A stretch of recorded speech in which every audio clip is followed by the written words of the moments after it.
our following, as what the music industry would call it, was really small. I mean, we had like 1,000 followers on Instagram. Just not a place where people are gonna take a risk on an artist like that.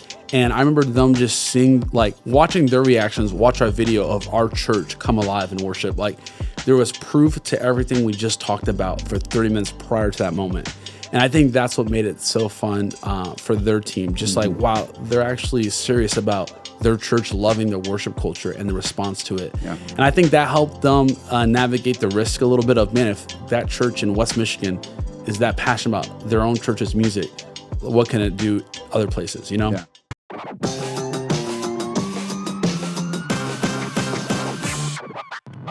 This is the Made to Advance podcast.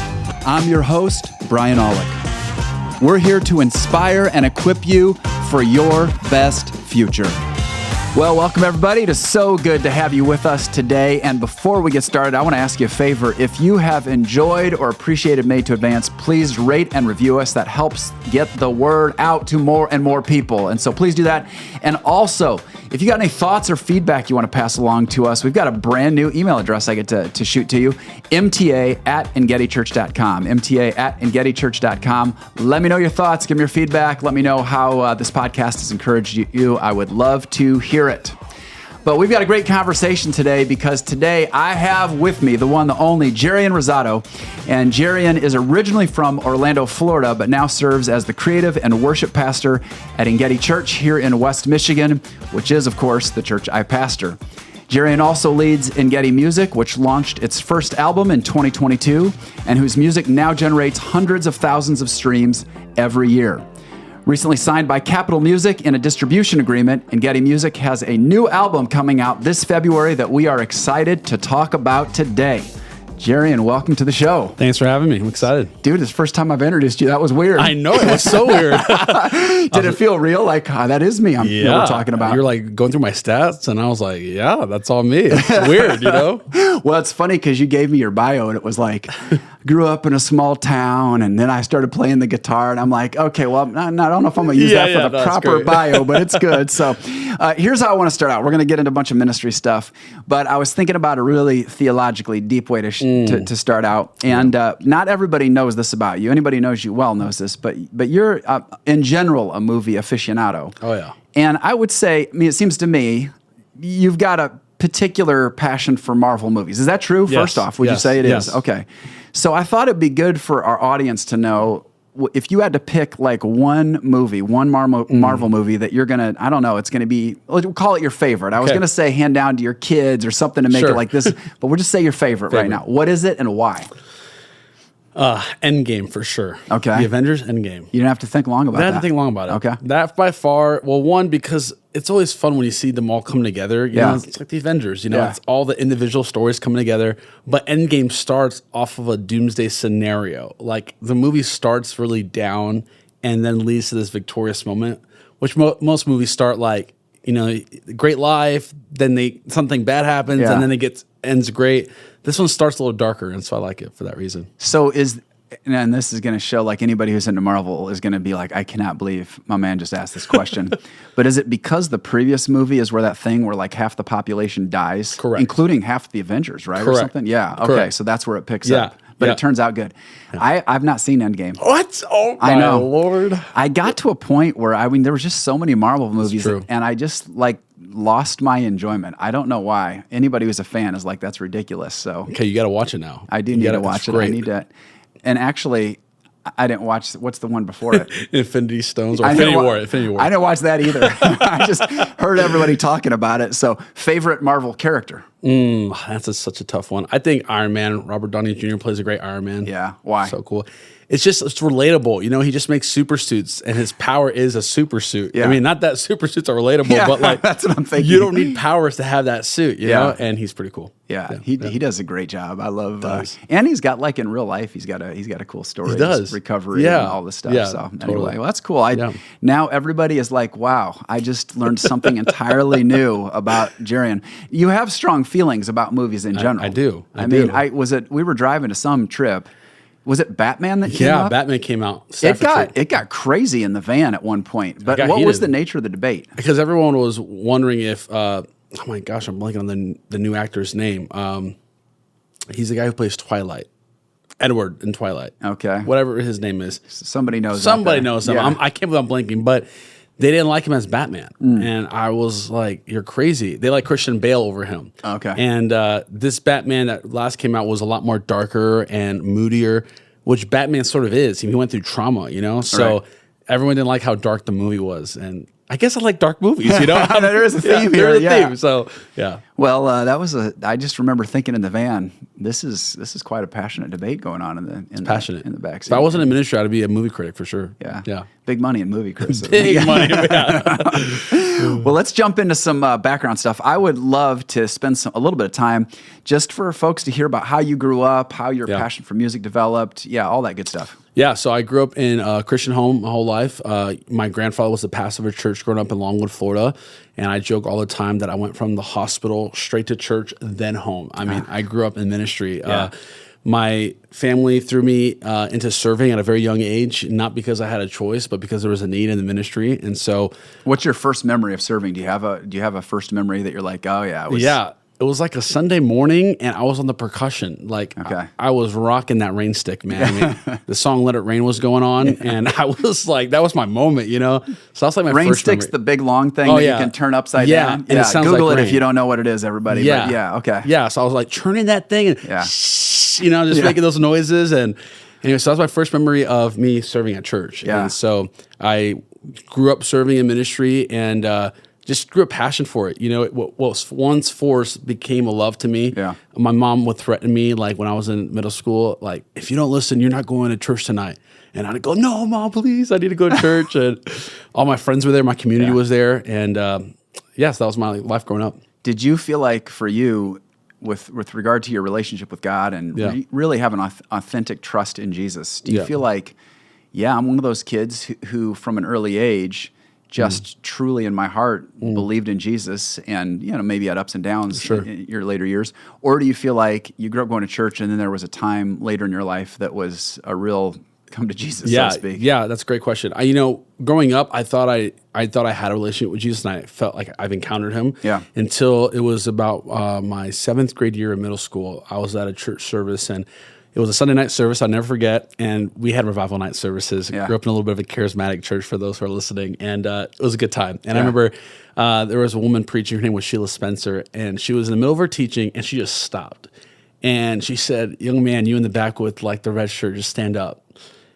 And I was like, there was like maybe 300 people in the room, it was a packed night, and she was talking to me, and she just spoke a word over my life, and it was that you were going to write songs, and you were going to minister to like the nations through your music. And at that point, I wasn't even singing, wasn't even playing on the worship team in the youth ministry or at the church. I was just doing it in my own the privacy of my house. And it just felt like someone was reading my mail and like my heart's desires. And I remember they prayed for me, and I went that night just like crying for hours. Like, I feel like God just spoke straight to me. And that was a really tangible moment where I felt the presence of God come in my life. And I felt like marked in that moment for the rest of my life. Yeah. That's really cool. So it's weird. It's kind of a twofer because on the one hand, it was like just really a deep spiritual experience where you're like, God is walking with me. He's close. And so just that by itself was a big deal. But then also there was this kind of speaking into your calling and direction. So when you think about how you ended up leading worship and kind of the music side of things with church, is that where you go, oh, that's where it all started? Or do you feel like, sometimes people speak a word over you and you hear it and then it kind of gets put in a drawer somewhere, so to speak. Yeah. And then it's like, years later, you start to take steps and all of a sudden you're like, oh my gosh, now I'm remembering, God spoke that word. So how did it play out from there? I mean, was it this immediate, I'm all about worship or what? Yeah, it was crazy how it happened. Like, as soon as it happened, I felt like God opened up every door I needed to walk through. And I could literally backtrack from my life of what I've walked through, and it led to that moment, which is really crazy. Yeah. From that day, I had the youth pastor come up to us at my grandfather's church at the time, and he was like, I didn't even know you played music. And I was like, oh yeah, I dabble a little bit, I'm nothing crazy though. And he was like, we need a bass player for church. You should totally play with us. And I was like, okay. And so I started playing bass, and then they were like, do you play any other instruments? And I was like, I play a little guitar. And so then from there, my passion just grew for it, and the rest is history. Did you ever feel like you were tempted to want to do something that was outside of like church music, church worship stuff, and just go, hey, I know like you're a huge John Mayer fan. Oh, yeah. I mean, did you ever think, oh man, I just want to be the next incarnation of John Mayer? Or is it always been from the jump? Like, no, it's the church. Yeah, it's a great question. Honestly, I grew up in a church that my grandfather was the only staff member there. Yeah. So full-time ministry was never a question. Okay. Like, it was the thing that you did for fun outside of your job. But there was no such thing as staff position. So I grew up knowing I wanted to play at church, but I honestly wanted to be an accountant all throughout high school, just because my friends were talking about it. They were like, you can make pretty good money doing that. And I was like, yeah, okay, that seems like a safe thing to do. And that would be my first plan A.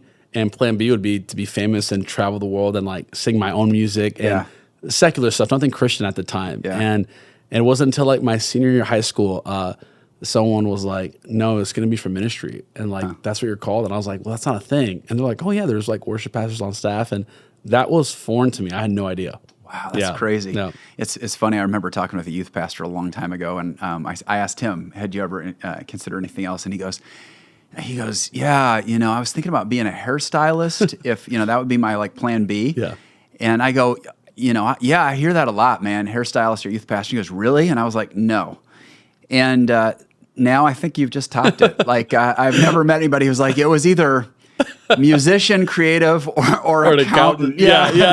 That's so Although funny. our friend Pastor Lungs, he was also in accounting. Wow, and really? Then, became a pastor. And even though that's not like viewed maybe as creative as the arts, it's still like writing messages and communicating is its own kind of creative work. So maybe he's a comrade in arms in this weird hybrid job. I don't know, man. In another universe, in the Marvel universe, him and I are somewhere being accountants, in a parallel universe. I love that. So so you said senior year in high school. So that's when it was like, oh my goodness, there's a job called worship pastor. So what do you do next? You hear that, and then is it like start applying places, or what do you do? That's good. So like. Well, a little bit before that, my parents got separated in my junior year of high school. And so my junior year of high school, I became really bitter with God and upset, especially because my grandfather was a pastor and my dad was really well known at the church. We're a church of like 600-700, so a pretty large church for a Spanish church in that community. And I felt like my whole life was everyone's business now. Like everyone knew about my parents' divorce, and everyone was just looking at us differently. And people were coming up to us, hugging us, crying, and we never met them before.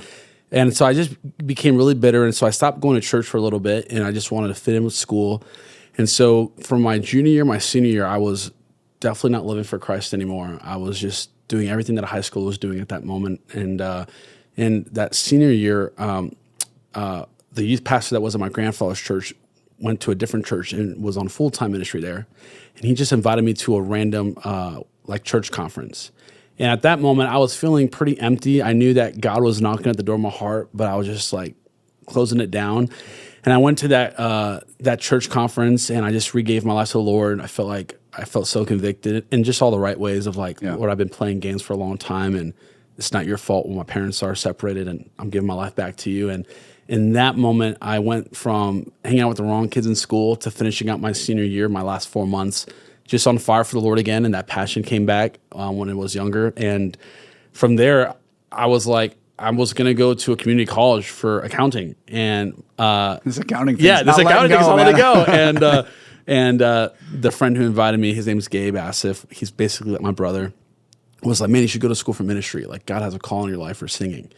And so I prayed about it, got involved in the worship team, and I remember my graduating day, my mom said, so what are you going to do? And I was like, I'm going to go to school for ministry. And they all threw a fit. No one was happy. Everyone was upset.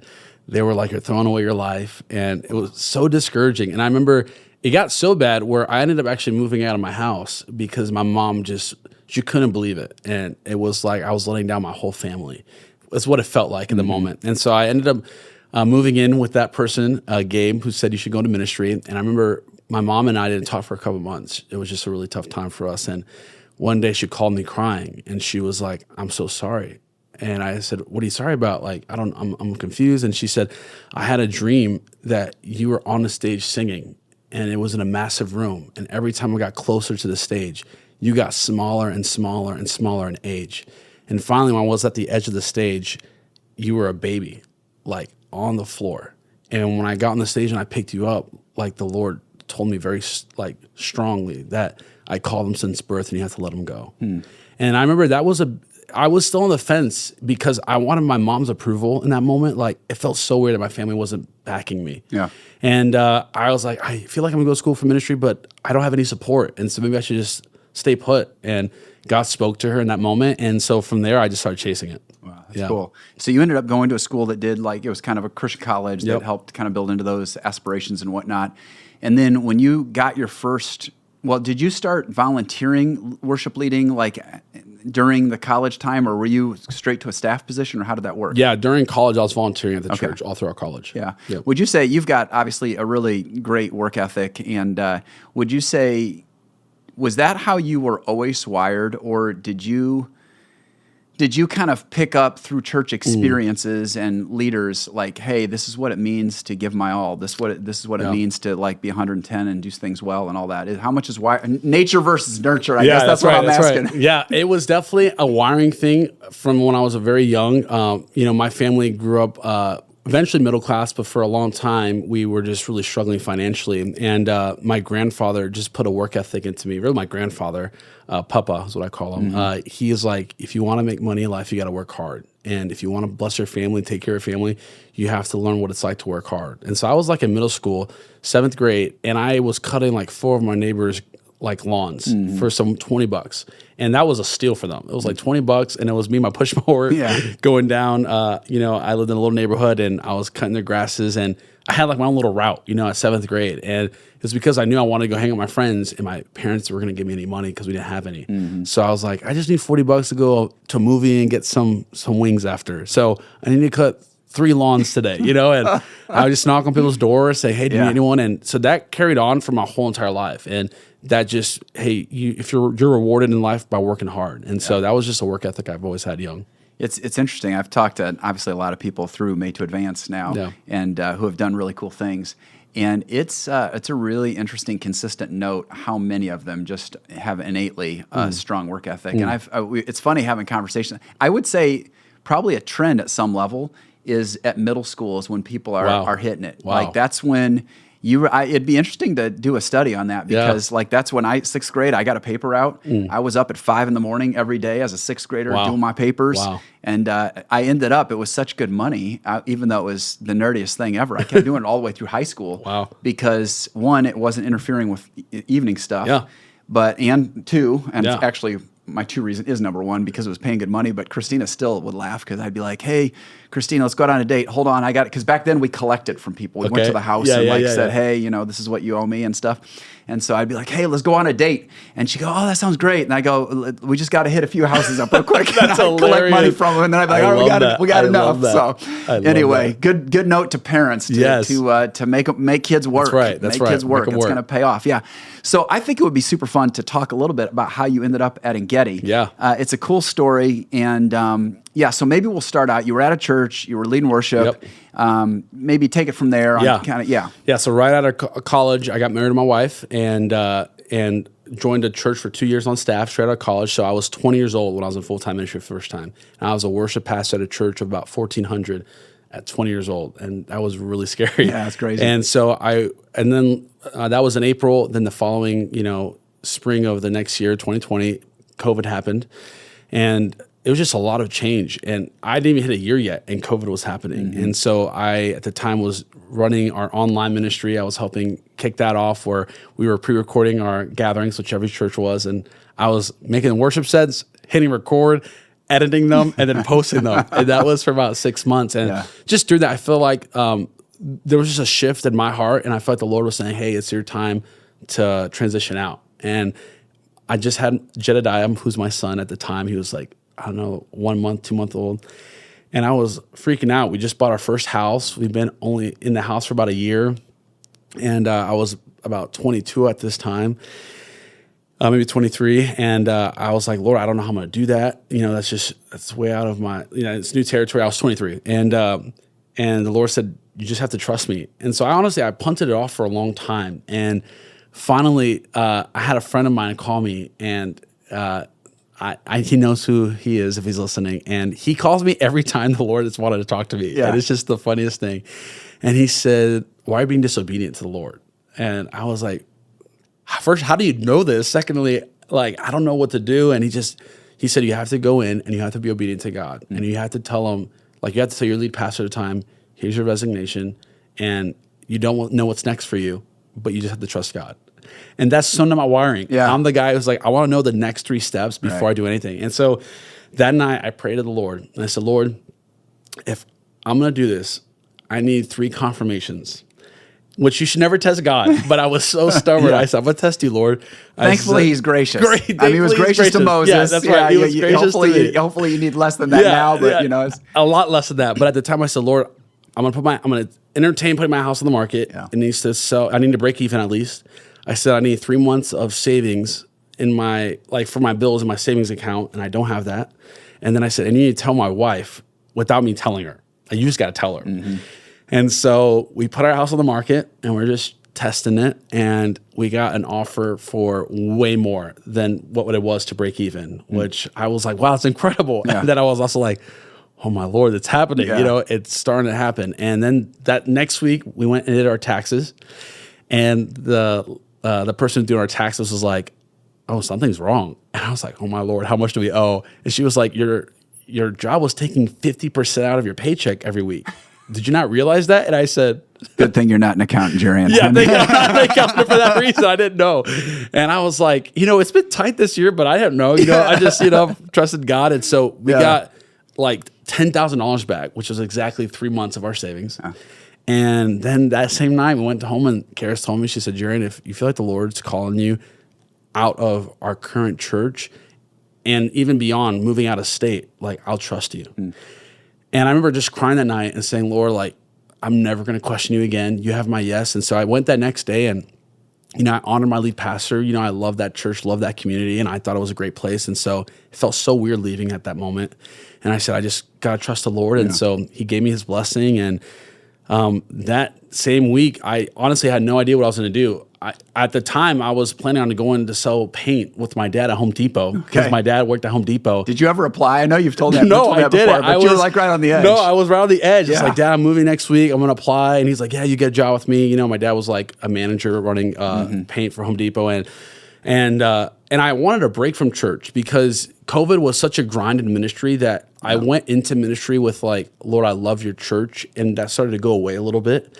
And I was under the impression of, Lord, I want to be at a place that you've called me to versus a church that is a source of income for me. Like, I'd rather work a job at Home Depot and attend the church I love, which was my wife's father's church, which is where I went to college. I'd rather like volunteer there and love it than just go work at a church for income. And I said, the next church I go to really has to have my heart. And so anyway, so we're going to move. And that next week, I got a phone call from a guy named Charlie, who Engedi was working with to find that job. And he was like, hey, I got in contact with your brother-in-law. And he told me that, you've currently resigned from your position.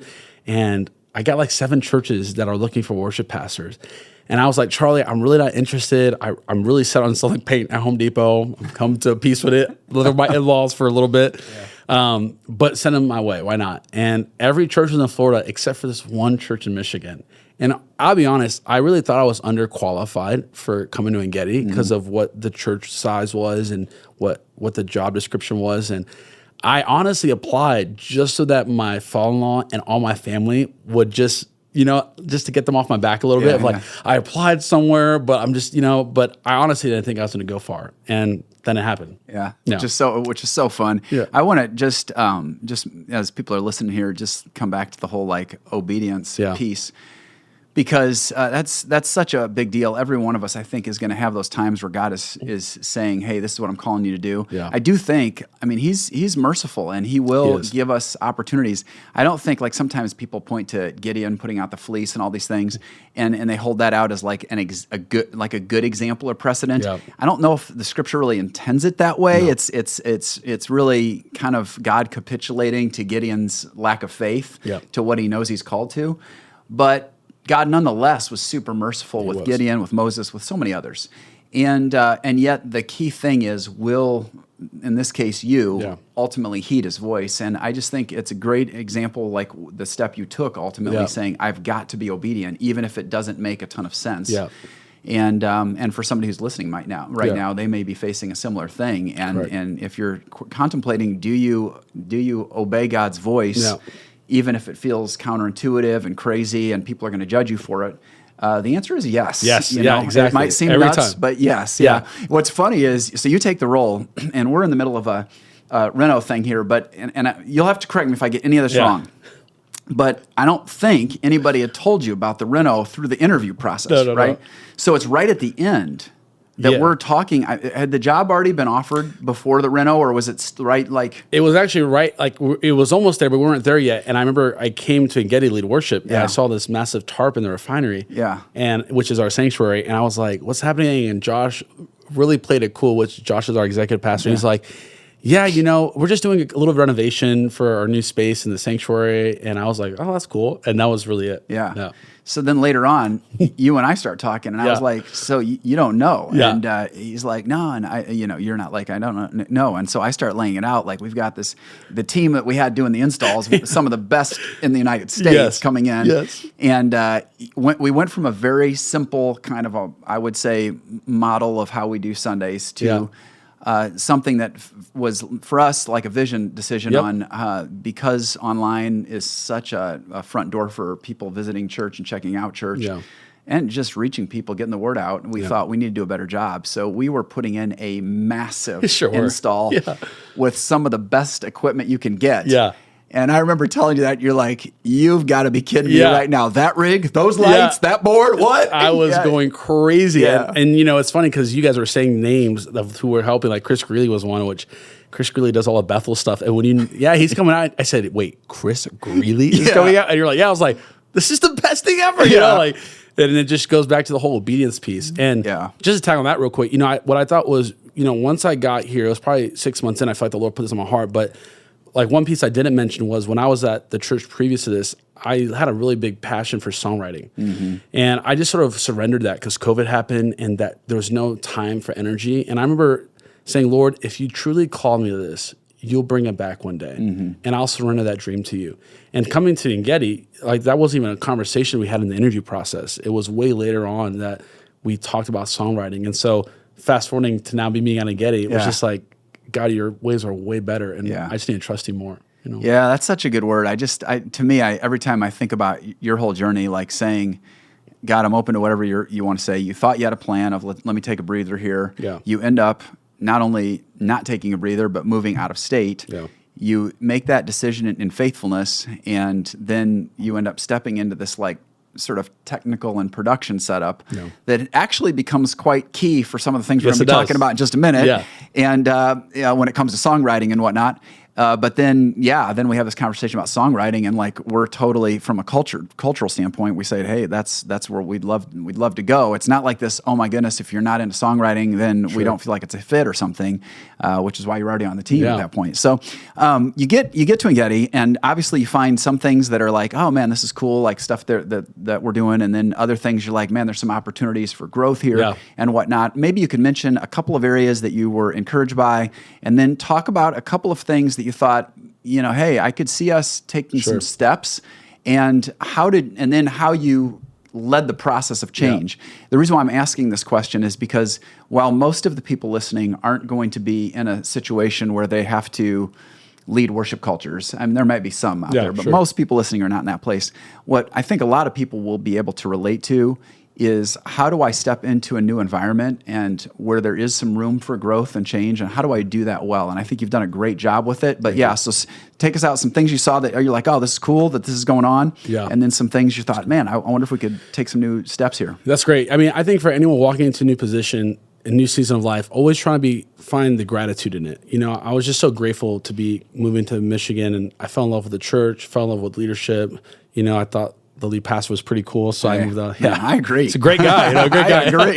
And so I was just so grateful. And honestly, the worship ministry was left in such an incredible spot. The team was talented. The team was gifted. The team really did love serving the local church. Mm. And those are all wins that I'm like, this is so easy. Like for me, it felt like, because there's been ministries that I've helped friends navigate through, and even in my previous church, that I had to really give some culture of those areas of growth. And the team was already there. So the team was in such a healthy spot that I was like, man, I could just come in and just start driving vision already. Like I don't have to do the groundwork of culture, even though there was some of that. And so I remember coming in, even for my interview, like I was like, man, this band's talented. They get their parts down. They learn their parts, which is great. And so for me, it was more of like, just how can I, in my wiring of what my preferences are as a worship leader, take them to that place? And for me, a big part of growing up was we were very spontaneous in our worship. Like we just believed that, hey, the Lord might want to do something different than what we practice at rehearsal. And that's okay. And we want to be open to that messiness a little bit. And so I remember coming to Engedi and playing on Sundays, and we did songs start to finish, and I was like, that's really cool. Hey, team, we're going to just try after this song flowing. And everyone's like, what is that? And I remember teaching that, and that was so a little foreign at the time. And 3.5 years later, it's like I did this past Sunday, like a month ago, we didn't have any time for flow space. And I was like the first time in a long time. And the team was like, that felt really weird. Like, what are we doing? You know? And so I think that was a great opportunity of wanting to encourage the team of, hey, we're going to try something different. And so I think that was a really big thing that I felt like the Lord was calling me to when I came to Engedi. Yeah. You know? You started vision casting for it. And then I recall you saying, making some time at rehearsals before it was even really extensive on Sunday, just saying, hey, as a team, we're going to rehearse for Sunday, but let's take, I mean, I feel like this is a while back now, but you saying, hey, we're just going to take a half an hour to just kind of flow. So that's an example of something I feel like you did to give the team beyond the vision casting. And then there's something, not to overly nerd out, but there's the Nashville number system, which is a way of making flow easier to be basically calling out chords and such.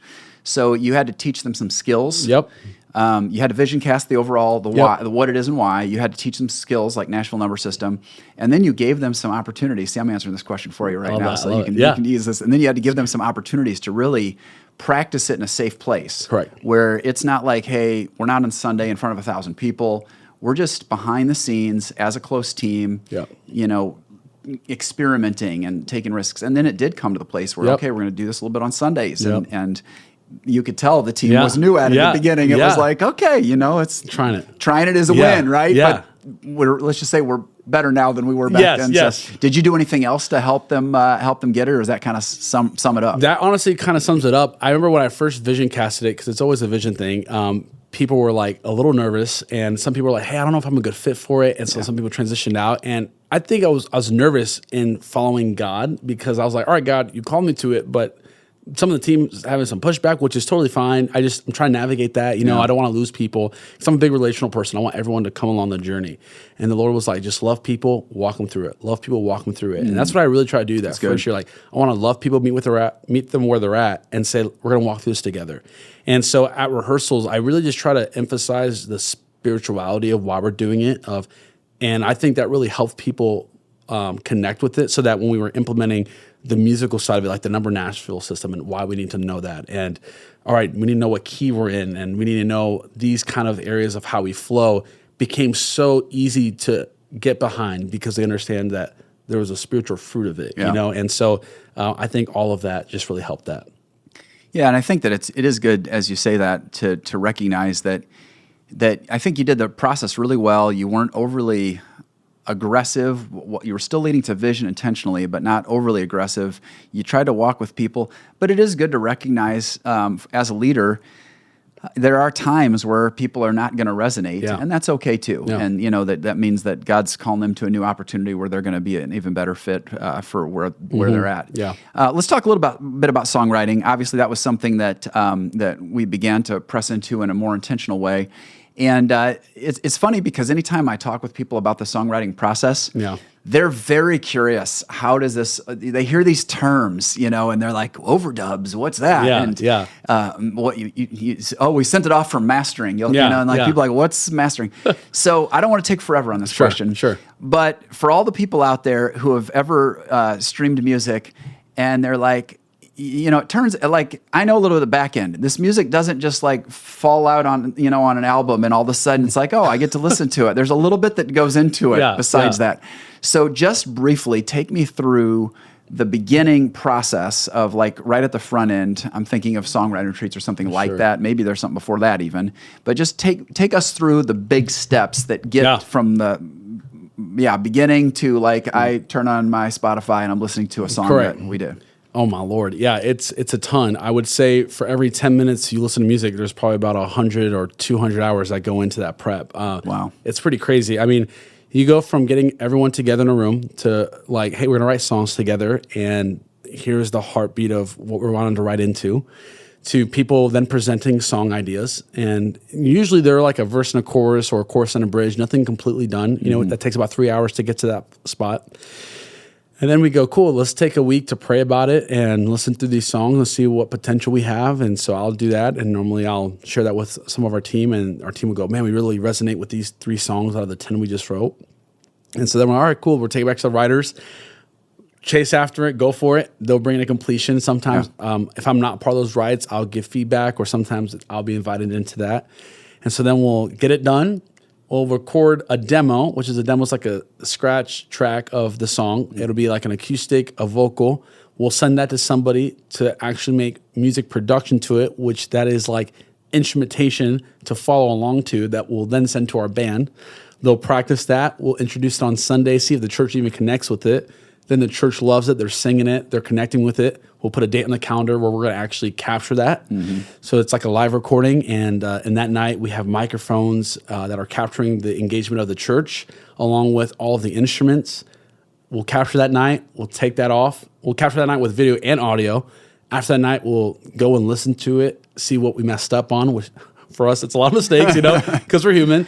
And overdubbing is like retracking that section that we messed up on. So we'll do that for all, 9, 10 songs that we record. People don't realize this, but because every part, every instrument is recorded in a sense separately, that what we could basically, would it be fair to say that if, let's say, the electric guitar player was literally playing the entire wrong part, could you more or less take the entire thing out of the recording and put a new electric in, and it would come out fine. So that's the level of like back end magic we can do to fix stuff, to enhance things, etc. So so then overdubs, we're going in there, and of course I don't think ever really that radical, but it's like, oh, we missed a note here, or this part got a little squirrely. So you fix all that stuff. Correct. Yeah. So you fix all the drums. That's a whole thing where every kick is timed exactly with time aligned. Yeah. So every kick that the drummer does it's like edited and is dragged to the metronome, and they're time aligning the drums so the drums are perfectly on beat. Yeah. And then they do that with the crowd mics as well, so that there's no like delay in it. So they're time aligning the crowd mics along with the choir mics, and it's a whole process. Okay. And so that all happens. And then let's say we've got everything captured, we've done overdubs. What happens next? Yeah. So after the edits are all done, we send it off to mix and master. Okay. So first gets mixed. And it usually gets mixed and mastered by 2 separate people. The person who mixes it will bring up instruments that they like, they want to hear more, and then they'll tuck instruments a little more hidden so it's more subtle, and they'll do their magic there. And then they'll send it back to us, and we'll do maybe a couple revisions. But the guy who does it now, his name is Jack Nellis. He's incredible. Yeah, shout out Jack. Yeah, shout out Jack. We barely ever have revisions for him. We're like, maybe a couple things here, but it's great. So then we send it to master. And master, think of mastering like, when there's a down moment in a song, instead of you wanting the feeling of raising up your speaker in your car, the down moments still feel big. Okay. So they sort of balance out the overall audio file so that you don't have to raise it here, but then, oh my gosh, it's so loud, let me lower it here. And so they do that, and then it goes out to the world. That's really cool, yeah. And then there's, that's a whole process that's not nearly so complicated, but to get it all on our streaming platforms and everything like that. In just a minute, we'll talk about the new album, but it's been cool, and I think folks would enjoy hearing a little bit of this. So we have now a distribution agreement with Capitol. Yeah. Maybe you could just give, kind of like the nickel tour on how that ended up happening. Honestly, it's super cheesy, but it's just the favor of God. It feels like, we just were faithful with what He's given us in our church. And Zach, who used to be on staff here at Engedi, we work really closely together. He went to Nashville and he got a job as an A&R rep for Capitol Music Records out there, and it was really exciting him going, as much as bittersweet. Because I was like, oh, it's really sad, but sort of cool for us, Yeah, and right. I remembered we wrote the song "Glory," and I sent it off to Zach, and I said, hey, we want to come out next month to our live recording, and he came out. And I remember him leaving saying, you guys have to meet the Capitol team and show them this song. I think they'll really connect with it. And so that overdub, that was in November. We cranked out overdubs all December because we wanted to send it off to mix just to get it ready to show them. It's not a final product, but pretty close. And so we did that.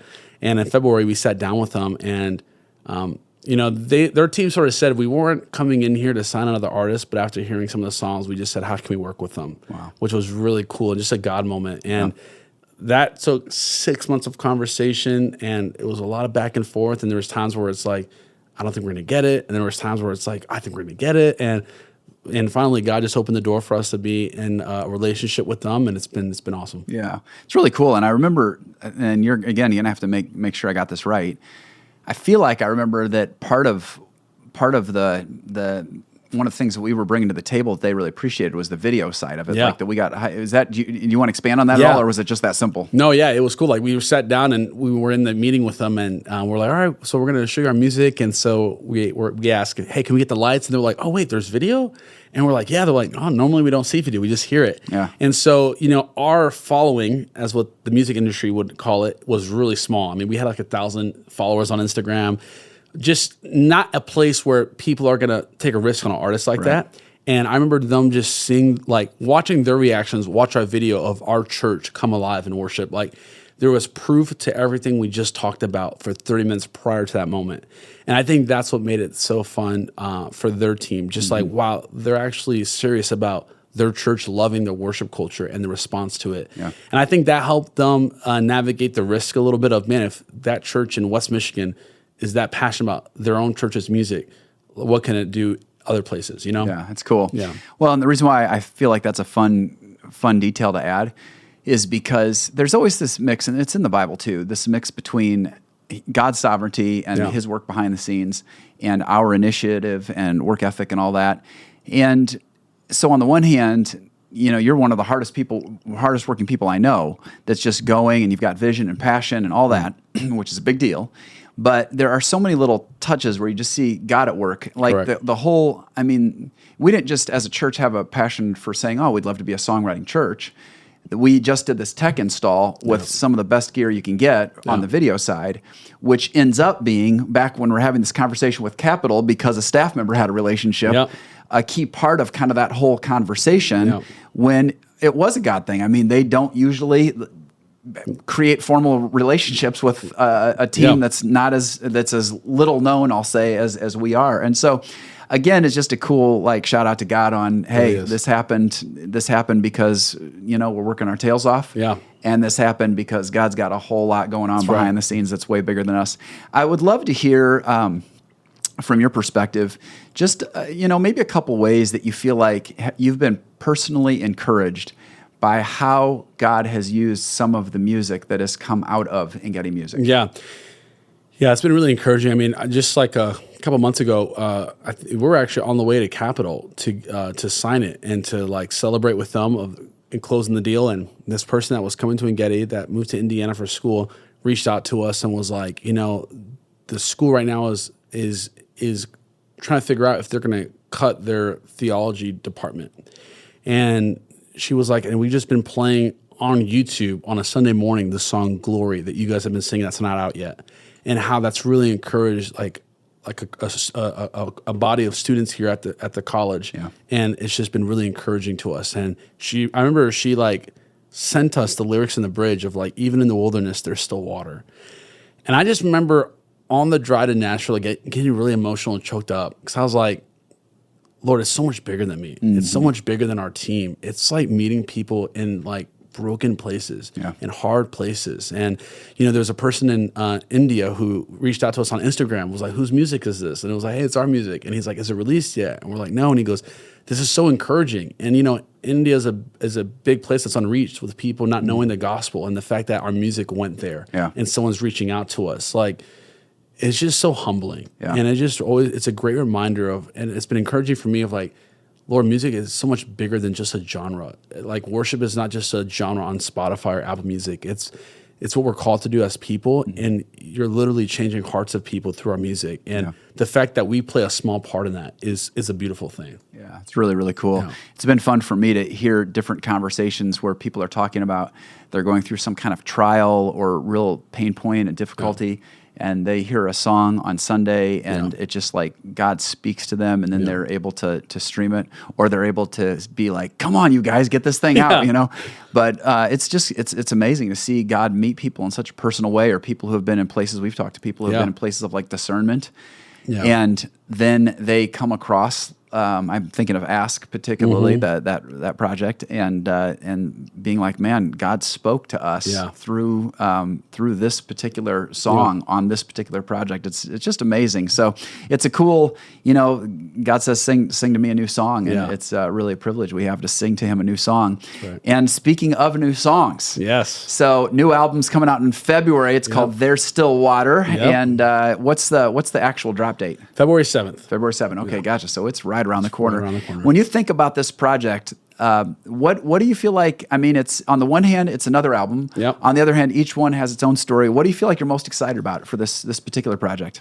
Oh man, I'm really excited about this project because I feel like, it's twofold. It's a spiritual side and then a musical side. On the spiritual side, I feel like when God crafted these songs together, it really was meeting people at those places, in those places of them, not seeing the bigger picture beyond their current situation. And I feel like God was just speaking to our team saying, this song is going to be a prophetic declaration for people of what they're going through is not the end, that there's still water in the midst of their wilderness.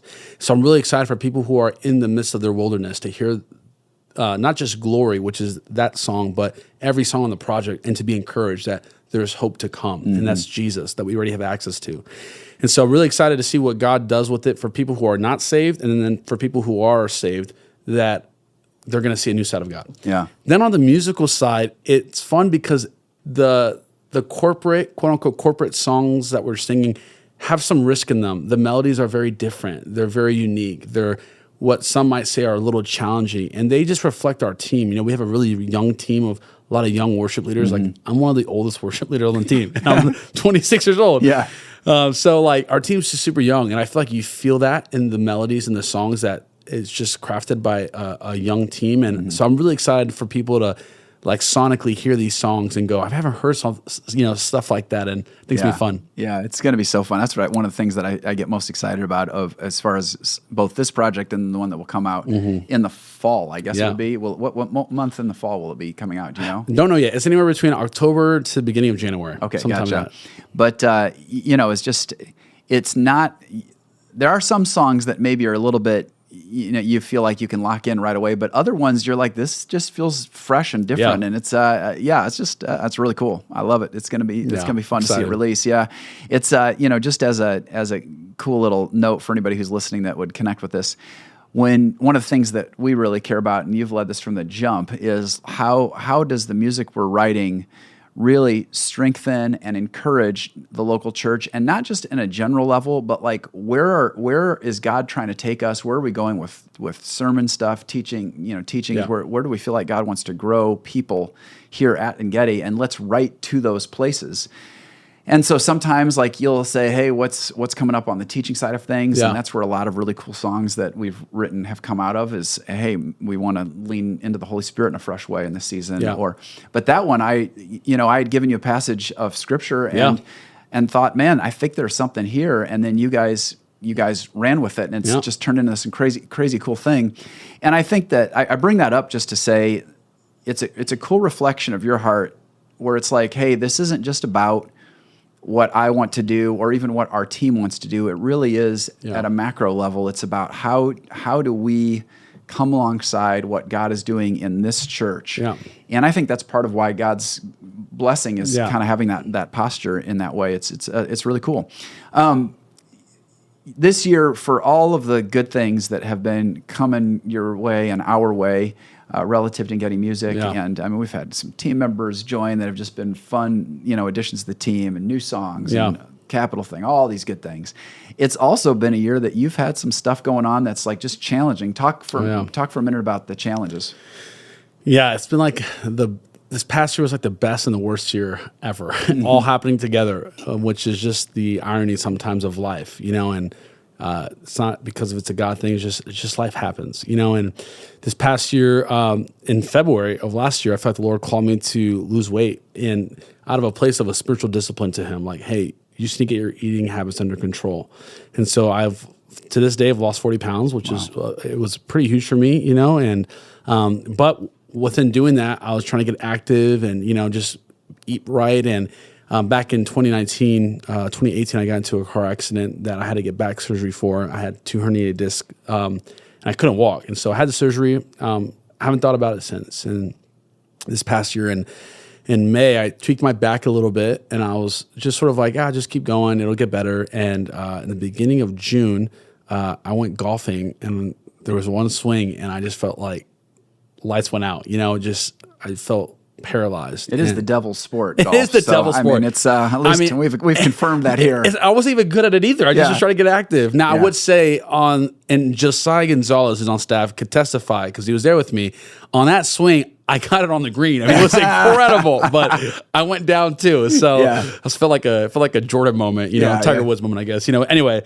but I remember going home that day and I knew something was wrong, and I didn't want to tell Karis, because I didn't want her to panic. But I remember it was like 3 a.m. and I couldn't go to sleep, and I was in so much pain. And I just remember I woke up crying, like it's over again. Like I did it again to myself, and this time it feels like it's worse. And I was really scared because, who wants to be 26 in their second back surgery? And for me, it was a real mental game. I mean, there was a physical side to it where getting out of bed every morning was hard. There was a pretty long season where Karis had to tie my shoes every morning for me because it was that painful. And also a mental battle of like, God, you called me to a year of promises. And meanwhile, we're still trying to figure out if this thing's happening with capital. And I was like, I don't even know anymore. And so, at that same season, we were going in August for the signing party. And then in the beginning of September, I was getting my second back surgery.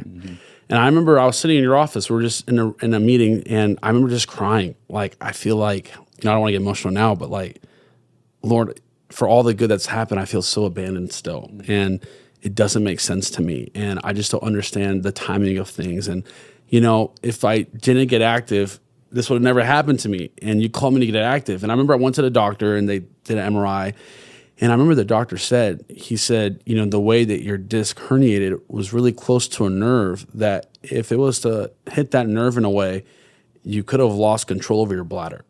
And he was like, if you were just maybe a little heavier, it could have happened where you would have gone to an emergency surgery.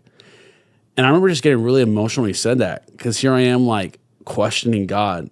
And me losing weight might have been the thing that protected me for that. Yeah. And, it was a year of wrestling with the Lord, but I just learned that, Lord, if this is the cross that I carry, if back pain is the pain that I have for the rest of my life, then if it's for your glory, I'll take it gladly.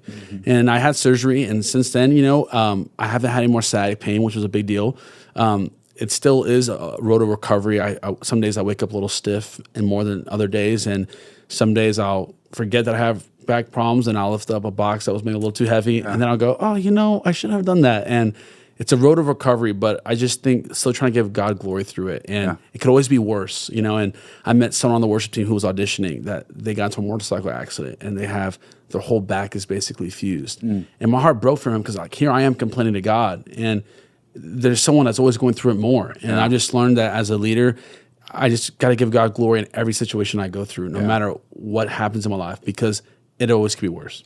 And your daughters at the same time. So all this is happening, and your guys are in and out of the ER at different times for asthma stuff. And it seems like steady for the moment right now, but that's all going on, which is just, that was some scary stuff too at times. Like it was. So that's watching some of those challenging things go on has frequently made me think of something that you heard at a songwriting like camp, I think it was, or something like that way back. And I can't remember if it was in Nashville or where, but do you remember what that one songwriting gal said? Like, what was her comment? Yeah. So I was at a writing camp in Nashville, and Christy Nordhoff was the one speaking. And she wrote a couple songs that people would recognize, but she wrote a book called Writing Worship, and she was debriefing it. And she said, I told the Lord I wanted to be a songwriter.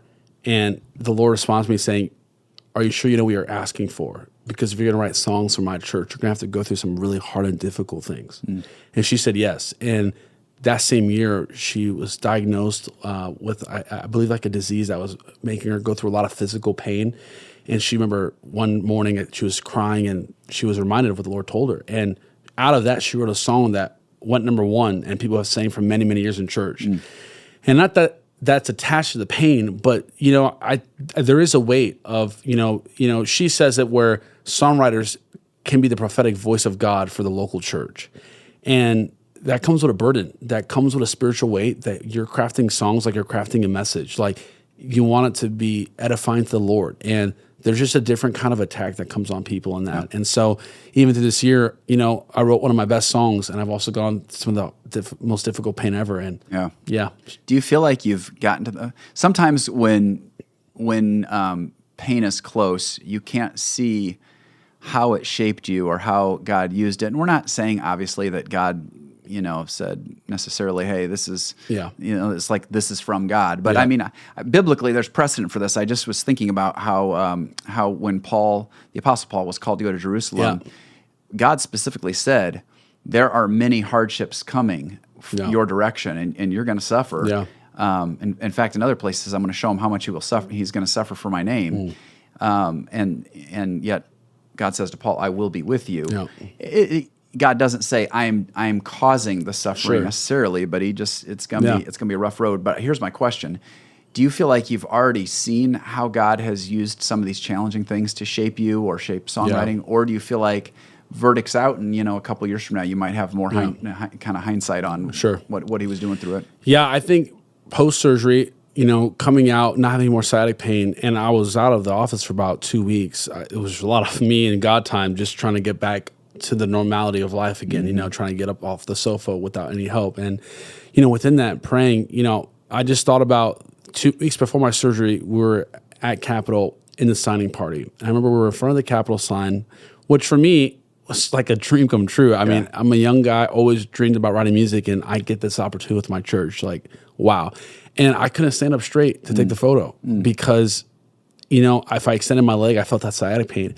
And I remember just in that moment going, God, you really are the thing I'm leaning on, like physically, like and spiritually. Like I can't do this without you.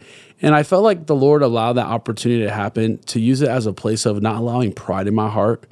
But when everyone would ask me, like, how did you write that song? How did you guys get the opportunity? I said, it was such a blur because of my personal life, but just really the favor of God. And I just used it as a moment saying, Lord, like, not that physical things didn't happen to me, but this was a great reminder that you deserve all the glory. I can't take any credit for it. And I feel like the Lord allowed that season to happen to protect my heart of also some of the biggest blessings I was walking through. Yeah, that's good. That's good. That's the, it's really cool, obviously, to have the opportunities you're having, and particularly as early in your journey as you are. But that risk of pride is a real risk. And on the one hand, it makes me crazy when people like just assume, oh my gosh, they're going to become this prideful egomaniac. I mean, that can happen. It doesn't mean it has to happen by any stretch. But I love that you've invited God to shape you through it, and He's like, hey, because I think God has. I mean, and I know you believe it's to your core. He's got great things ahead and bigger things than we can ask or imagine. But part of that is keeping our hearts in a posture that is in a good place for Him to continue to bless and know that He's gonna receive credit and glory from what we're doing. That's right. You got anything else you feel like you just on your heart to share with those who are listening? Yeah, just first off, Pastor Brian, thanks for having me on the podcast. It was such an honor just to share my story, and it's a small story, but I hope it inspires people who listen. I would say I feel like the Lord's been walking me through this the last couple of months, and it's been something that's been convicting me. When the Lord calls you to something, it's sometimes so easy to attach your identity into what He's called you that you could sometimes confuse what you feel like is an offering and a form of worship to really you starting to idolize the thing that the Lord's called you to. And right now I'm like studying the Old Testament, and we're going through the 10 Commandments as a church, and like the first commandment, like you will have no other gods before me, has been really just grabbing my heart, because it's obviously really easy to read that passage and go, yeah, I'm not going to choose alcohol and idolize that over God. But when it's something He's called you to, it's sometimes a lot harder, because you start to work really, really hard at it because you are honored that he gave that to you. But sometimes that could then take the place of God in your life, and the very thing that he's gifted you now replaces your time with the Lord. And so just my encouragement to everybody is, for those who are listening, who are leaders in their job, in the workplace, to the very thing that God's called you to, don't let that be the thing that consumes you. The thing that he's called you to, don't let it be the thing that takes his place in your life, because the very thing he called you to could also be the thing that burdens you from him. And I just think, always finding a day to surrender every desire you have and say, Lord, today is all for you. I mean, I think that's why the Sabbath is so important. Yeah. It's a day where you're going, I'm laying everything down just to be with the Lord today and to rest in him. And I just think that's been really encouraging for me, and I hope that encouraged someone too. Yeah, boy, that's a great word. It's tricky too, because when idols are bad things, explicitly bad things, it's easy to say, oh, this is a problem, this needs to go. Yeah. What really becomes tough is when idols are good things, when they're godly things, when they're things we're called to, like being parenting, and then or being parents or something like that, and then all of a sudden they just start taking too much importance. Yeah.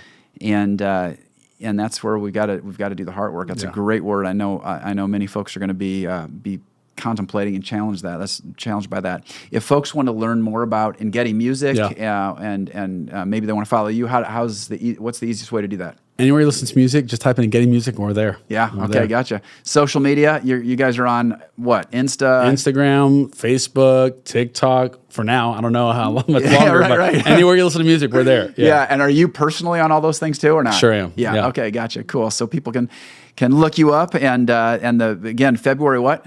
7th. February 7 is when the album comes out. So we hope that everybody checks it out, downloads it, share it with your friends, help us get the word out. Again, it's funny because it's easy to think about when we encourage folks, like, oh, help us get the word out. Like, oh, yeah, that helps them. I don't know.